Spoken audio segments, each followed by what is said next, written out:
Hello दोस्तों, मेरा नाम नीरज है। आप देख रहे हैं हॉरर स्टोरी।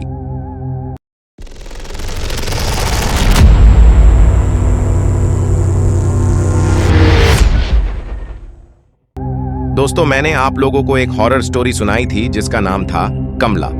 आप लोगों ने उस कहानी को सुनकर बहुत सारा प्यार दिया। मैं आप सभी का धन्यवाद करता हूं और आप सभी के लिए मैं कमला का पार्ट 2 लेकर आया हूं। तो आप लोग कहानी को सुने और कमेंट करके बताएं कि आप लोगों का कमला पार्ट 2 कैसा लगा।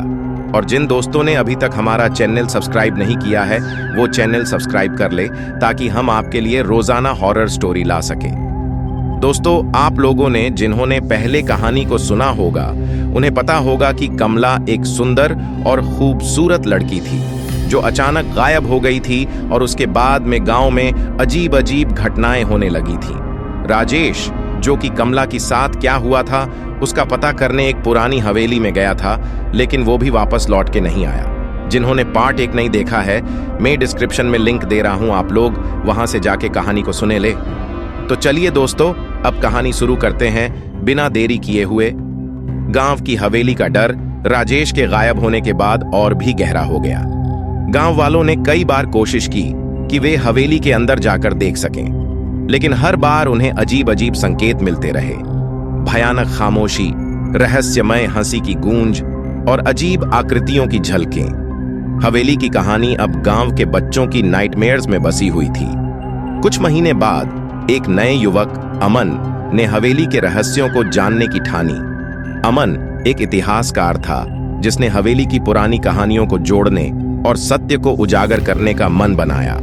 उसने अपने साथ पुराने दस्तावेज, कैमरा और कई आधुनिक उपकरण ले लिए ताकि वह हवेली के अंधेरों में सही तरीके से खोज कर सके। रात का अंधेरा छा चुका था जब अमन हवेली के भीतर दाखिल हुआ। हवेली की टूटी फूटी दीवारें और ढह चुकी छतें अब भी भयानक रूप में थीं। अमन ने अपने कैमरे को चालू किया और हवेली की हर छोटी से छोटी जगह की रिकॉर्डिंग करने लगा। उसके साथ लाइट्स और रिकॉर्डर के अलावा उसने एक मोमबत्ती भी जलाई जिसे वह अपने मार्गदर्शन के लिए उपयोग कर रहा था। जैसे ही वह हवेली के सबसे अंधेरे हिस्से में पहुंचा, एक ठंडी हवा का झोंका उसके चेहरे को छू गया। मोमबत्ती की लौ थरथराने लगी। अमन ने एक पुरानी अलमारी खोली और भीतर से एक काले रंग की साड़ी, बिखरे हुए बर्तन और एक पुराना डायरी मिला। डायरी में एक हिला देने वाला संदेश लिखा हुआ था, मुझे कोई भूल नहीं सकता और मेरे रहस्य को जो जानना चाहेगा वह कभी लौट नहीं पाएगा। अमन ने डायरी को ध्यानपूर्वक पढ़ा और महसूस किया कि यह कमला की आत्मकथा थी, जो एक प्रेम कहानी थी जिसमें कमला ने एक अमीर आदमी से विवाह करने के लिए अपनी आत्मा को बेचने का सौदा किया था। लेकिन जब वह सौदा किया गया तो वह अमीर आदमी उसे धोखा दे गया और हवेली में छोड़ दिया। उसके बाद कमला की आत्मा हवेली में बसी रही और जो भी उसे खोजने आता वह उसके साथ बंध जाता था। अमन ने डायरी को पढ़ते ही महसूस किया कि हवेली के हर कोने में कमला की आत्मा बसी हुई है। अचानक हवेली में एक अजीब सी हलचल हुई। दीवारों पर खून के धब्बे और झिलमिलाती चांदनी के कारण डरावने साए दिखने लगे। अमन ने अपनी टॉर्च की रोशनी में देखा कि कमला की आत्मा उसके सामने थी। उसकी आंखें चमक रही थीं और उसकी मुस्कान में एक खौफनाक खुशी थी। तुमने मेरे रहस्यों को जान लिया है, अब तुम्हारा नंबर है। कमला की आवाज में गहराई और ठंडक थी। अमन ने भागने की कोशिश की, लेकिन हवेली की दीवारें जैसे उसके रास्ते को घेर रही थीं। वह घबराए हुए एक दरवाजे के पास पहुंचा, लेकिन हर बार वह उसी जगह लौट आता था।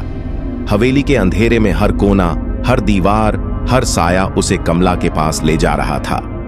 एक समय के बाद अमन का कैमरा बंद हो गया और मोमबत्ती बुझ गई। सुबह होने पर गांव वालों ने हवेली के बाहर अमन की रिकॉर्डिंग और साज सज्जा देखी, लेकिन अमन का कोई पता नहीं चला। उसकी डायरी और रिकॉर्डिंग ने गांव वालों को एक नई चेतावनी दी। कमला की आत्मा अब भी हवेली में बसी है और उसके रहस्यों को जानने की कोशिश करने वाले कभी बाहर नहीं आ सकते। कमला की कहानी अब भी हवेली के आसपास की हवा में गूंजती है।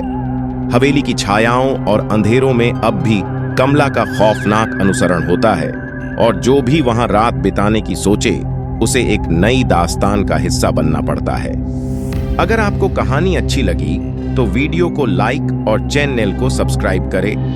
अगर आपके साथ कोई हॉरर घटना घटी हो तो आप हमें अपने कहानी मेल करें ताकि हम आने वाली अगले वीडियो में आपकी कहानी को बता सकें। तो चलिए फ्रेंड्स, मिलते हैं फिर एक नई हॉरर स्टोरी के साथ।